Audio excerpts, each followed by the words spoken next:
Everyone, कैसे हो आप लोग। सो यार, इस वीडियो को देखने से पहले ना आप इससे पहले वाली वीडियो आप जरूर रेफर करो, बिकॉज ये ना पार्ट्स में चल रही है। सो ये कॉन्टिन्यूस ही है उस वीडियो के। ठीक है। सो यार, इस वीडियो में ना मैं आप लोगों को बताऊंगी कि आपको जून और जुलाई कैसे प्रिपेयर करना है, मतलब first revision of the entire final syllabus. ठीक है। सो ये मैं आप लोगों को बताऊंगी। उसके बाद यार हाँ जी, तो आप लोग क्या करो, सबसे पहले 10 डेज आप FR के लिए रख दो, बिकॉज हमारा फर्स्ट सब्जेक्ट है और थोड़ा सा यार इसमें स्टैंडर्ड ज़्यादा है, तो 10 डेज आप अपने FR के लिए रख दो। उसके बाद में यार मतलब मैंने ना SFM की कोचिंग ली थी फाइनल में, तो मेरे को SFM कंपैरेटिवली थोड़ा ईजियर लगता था, बिकॉज मुझे वो मेरी सब्जेक्ट पे अच्छी ग्रिप थी। तो 1 वीक मैंने SFM को दिया था, देन 1 वीक हमारा हो गया ऑडिट के लिए और 1 वीक हो गया लॉ के लिए। तो ये फर्स्ट मंथ तो मैंने ऐसे प्रिपेयर किया था कि पूरा मेरा फाइनल का फर्स्ट ग्रुप का रिवीजन अच्छे से लग जाए। अब मैं बताती हूँ आपको कैसे रिवीजन लगाना है, मतलब मेन जो आप, जैसे मैं बोल रही हूँ 10 डेज आपको FR में देने हैं, तो आपको FR में कैसे रिवाइज करना है। यार आई जस्ट डोंट नो कि आप लोगों ने कोचिंग्स ली हैं या नहीं ली हैं, बट यार मैंने नहीं ली थी। मैंने इंडियस किए थे, वो इंडियस जो पूरा अकाउंट्स का सिलेबस था, 7 मॉड्यूल्स जो ICAI ने दिए थे, मैंने वही रेफर किए थे FR के लिए। तो मैंने क्या किया था, सारे अपना जैसे हम लोग रिवीजन ले रहे हैं, ठीक है, तो यार मैंने नोट्स बनाए हुए थे, क्योंकि मैंने एक रीडिंग ऑलरेडी लगा चुकी थी, मैं सब कुछ पढ़ चुकी थी, तो मैंने नोट्स बनाए हुए थे। और FR का जो हमारा मॉड्यूल है वो मैं एक साथ ही उठा दी थी।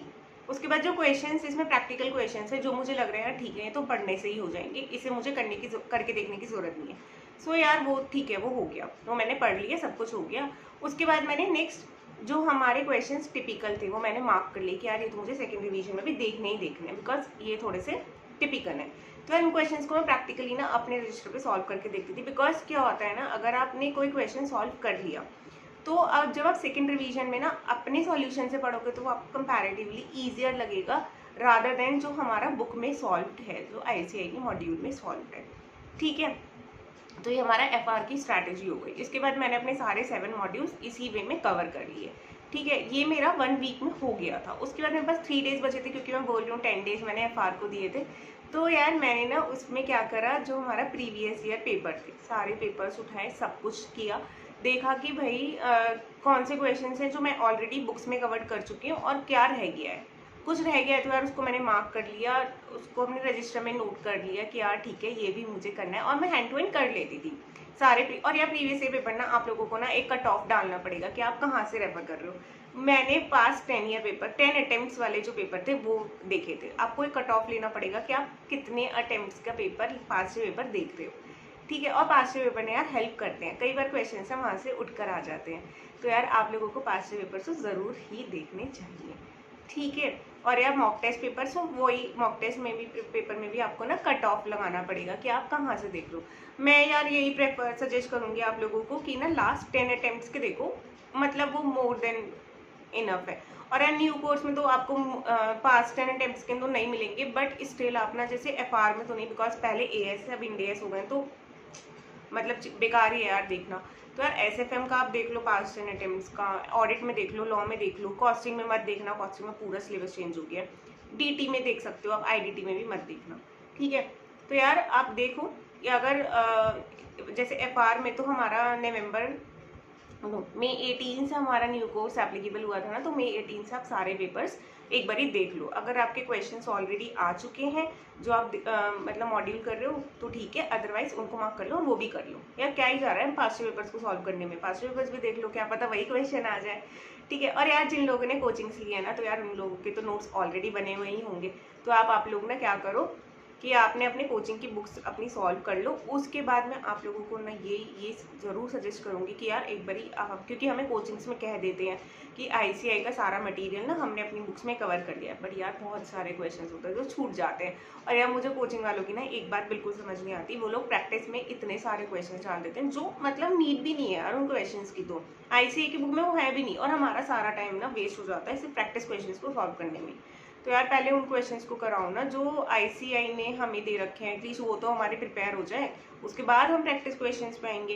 ठीक है। तो यार आप लोग ना एक बारी अपना जब हमारा आपका सारा कोचिंग की बुक्स कवर हो जाए और आपने ऑलरेडी पढ़ चुका है ना, तो यार आपका मैं मतलब बोल रही हूँ, अगर आप 18 आवर्स एक दिन में दे रहे हो ना एक ही सब्जेक्ट को, तो यार आपका हो जाएगा 1 वीक में ना, आपकी बुक्स कवर्ड हो जाएंगी, चाहे कोचिंग की हो चाहे आपकी आईसीआई का हो।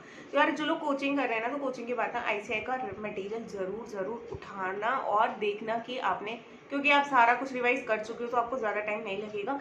तो उनको देखना कि आपने whether you have covered your question this question और नॉट। अगर नहीं तो यार उसको मार्क करो और उसको भी करो। आईसीआई का तो मटेरियल हमें छोड़ के जाना ही नहीं है। और यार फर्स्ट रिवीजन के टाइम पे ना आप मार्क कर लो, जिससे कि आपको सेकंड रिवीजन में हेल्प हो जाए। जो बहुत इजी क्वेश्चन हैं यार, जिसकी आपको सेकंड रिवीजन की भी जरूरत नहीं है, उन्हें तो निकाल दो, वो डन है। जिसमें आपको लगता है कि हाँ ये तो बहुत टिपिकल है, आपको ये करनी है, सेकंड रिवीजन में भी इन क्वेश्चंस को करके देखना है, तो आप इसको कोई और स्टार मार्क कर दो, कुछ और मार्क कर दो, डॉलर मार्क कर दो। तो यार ऐसे मार्किंग कर दो अपने नोट्स में, अपनी बुक्स में, अपनी कोचिंग की बुक्स में, आईसीआई के स्टडी मटेरियल में।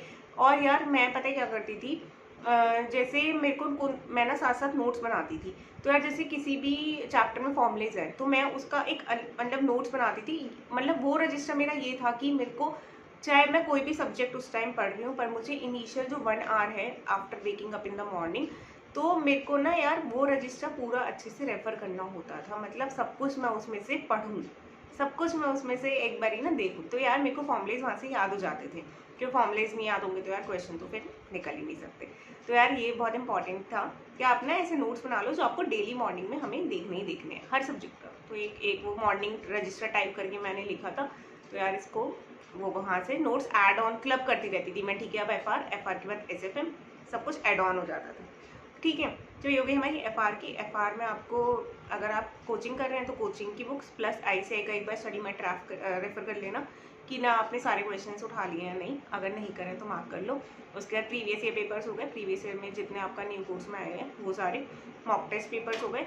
बिकॉज आरटीपीज आई नहीं होती हैं, अगस्त के टाइम पे आती हैं, तो आरटीपीज को आप सेकेंड रिवीजन के लिए रख दो। अगर आपको लगता है कि आपने कोचिंग बहुत पहले ले ली है, उसके बाद अमेंडमेंट्स हैं या कुछ, तो फिर ये लास्ट ईयर वाली भी, लास्ट अटेम्प्ट वाली आरटीपीज भी ना आप देख लो।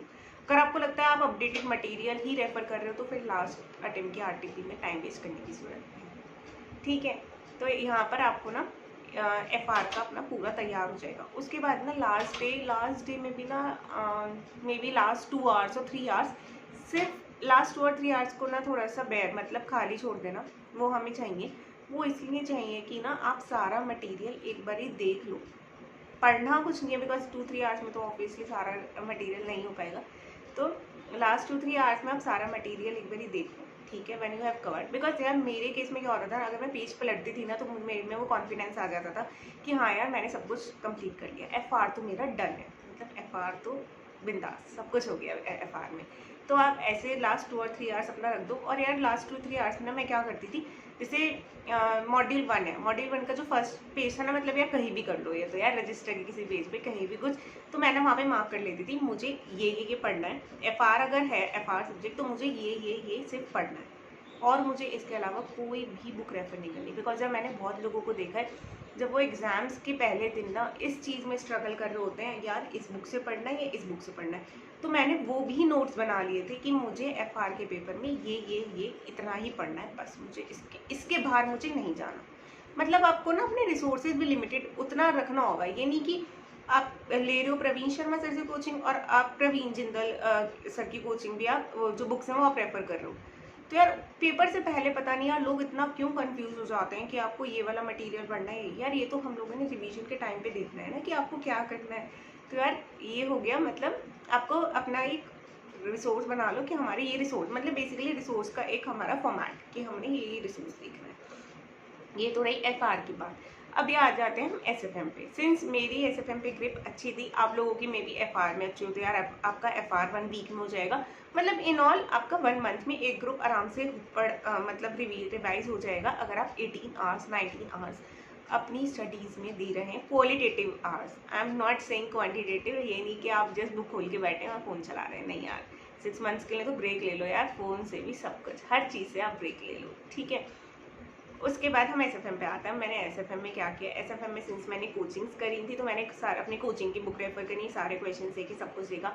उसके बाद मैंने आईसीआई की बुक देखी, जो भी मुझे क्वेश्चंस नहीं मिले कि यार ये वाला तो न्यू क्वेश्चन है, ये सर की बुक में नहीं था, ठीक है। तो यार ये वो मैंने मार्क कर लिया, ये मुझे अलग से करना है।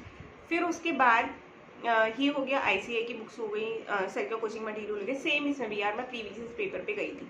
अब यार SFM का ना मोस्टली कोर्स सेम ही था, तो मैंने ना बहुत सारे चैप्टर्स के लिए प्रीवियस 10 अटेम्प्ट्स का पेपर देखा था। यार मुझे बहुत, मतलब आप लोग बिलीव नहीं करोगे यार, ना सर की बुक में थे और ना ICAI के मटेरियल में उतने सारे क्वेश्चंस मुझे अलग मिले, वेदर दे आर थियोरेटिकल और whether they are the practical.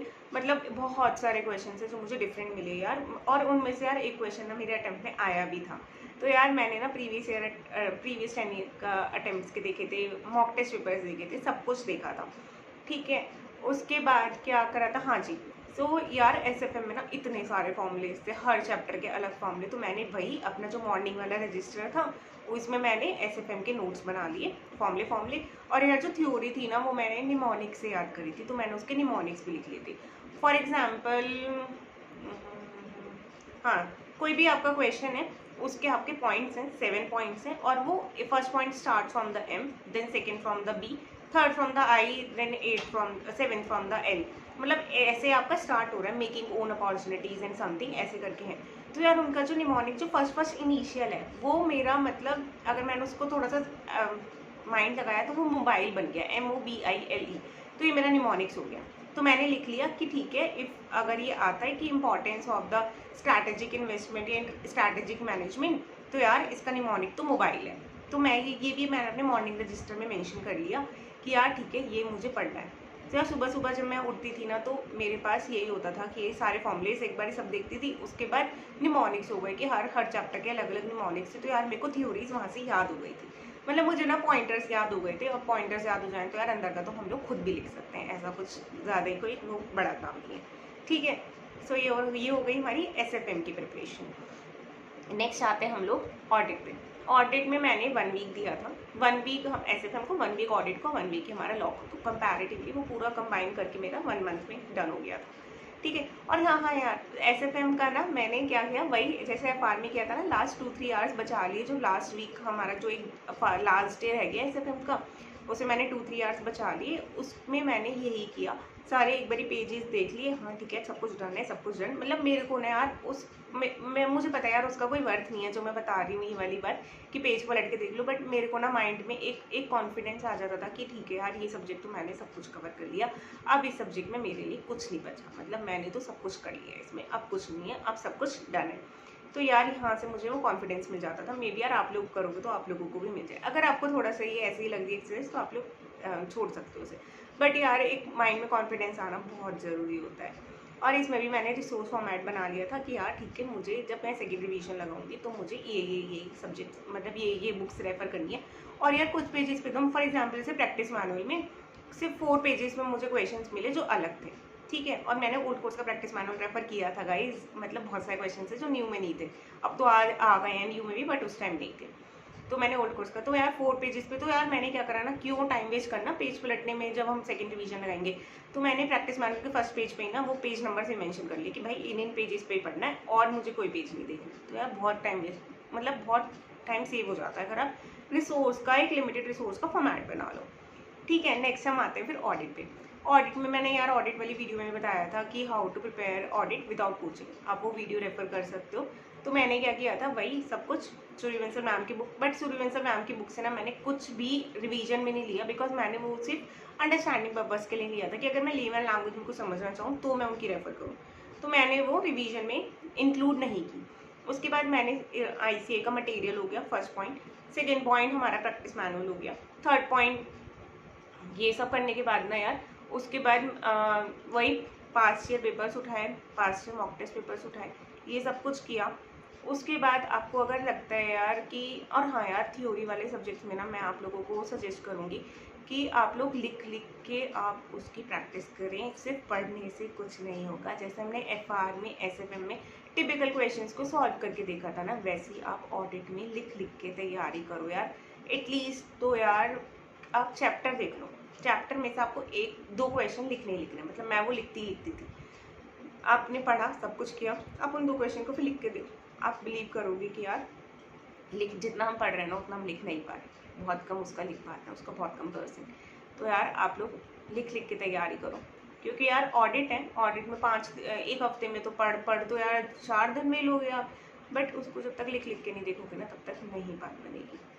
तो आप लिख लिख के उसकी तैयारी करो ऑडिट की, ठीक है। और उसके बाद वही यार मैंने पास्ट के पेपर्स देखे थे, पास्ट के मॉक टेस्ट पेपर्स देखे थे, और जो भी मुझे क्वेश्चंस जो मिलते थे, तो यार मैंने ना ऑडिटिंग प्रोनाउंसमेंट्स में, यार ये मैंने ना वीडियोस में बताया है, जो ऑडिट वाली वीडियो है ना, मैं उसका डिस्क्रिप्शन में लिंक डाल दूँगी, तो आप लोग वहाँ से रेफर कर सकते हो ऑडिट वाली वीडियो को। तो अब मैंने ही बताया है कि मैंने कैसे प्रिपेयर किया था, ऑडिटिंग प्रोनाउंसमेंट्स को कैसे हैंडल किया था, कहाँ से क्वेश्चन पिक किए थे, कैसे, क्योंकि ऑडिट में पता नहीं चलता ना यार, इस क्वेश्चन का आंसर ये लिख रहा है, हमें पता ही नहीं होता कि क्या करना है क्या नहीं करना है स्टैंडर्ड्स के।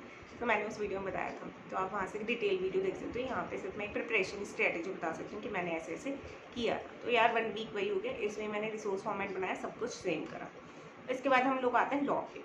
लॉ में मैंने मुनीश भंडारी सर की बुक ली थी, क्योंकि उनकी language exact point two point है जो हमारी लॉ की बुक में लिखी हुई है। तो मैंने वहाँ से वो पूरी एक बारी रीडिंग लगा चुकी थी, क्योंकि मैं जैसे आपको बता रही हूँ इससे पहले वाली वीडियो में कि मैंने एक बारी सारा सब्जेक्ट कर लिया था, पूरा मेरा कोर्स हो चुका था, वेदर इन द कोचिंग्स और whether from the help books. तो फिर मैंने मुनीश भंडारी सर की बुक ली और वहाँ से सब कुछ करा। उसके बाद में क्योंकि मेरा तो नवंबर 18 अटेम्प्ट था, बट मैंने जो बुक ले ली थी मुनीश भंडारी सर की, वो नवंबर 17 अटेम्प्ट की ली थी।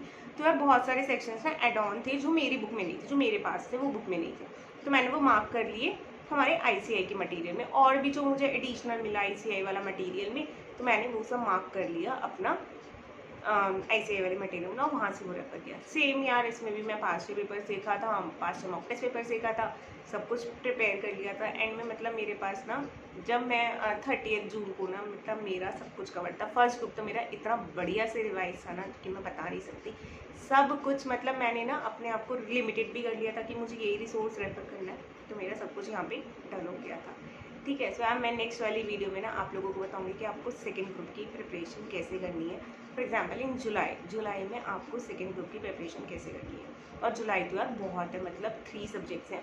जो ओपन बुक एग्जाम है उसे तो यार मैं थोड़ा सा कम ही काउंट करती हूँ, बिकॉज क्योंकि उसमें उतनी तैयारी की ज़रूरत नहीं होती है, कि क्योंकि इसमें केस स्टडीज ही आती हैं, तो आपको इतना ज़्यादा नहीं उसमें एफर्ट्स देने की ज़रूरत होती है। वैसे मैं केस स्टडी वाली ओपन बुक वाले एग्जाम की ना वीडियो बनाऊंगी कि आपको कौन सा चूज़ करना चाहिए, मैंने कौन सा किया था, किस इसने मुझे क्या हेल्प करी थी, ठीक है। सो मिलते हैं हम लोग नेक्स्ट वीडियो में, बाय बाय, टेक केयर।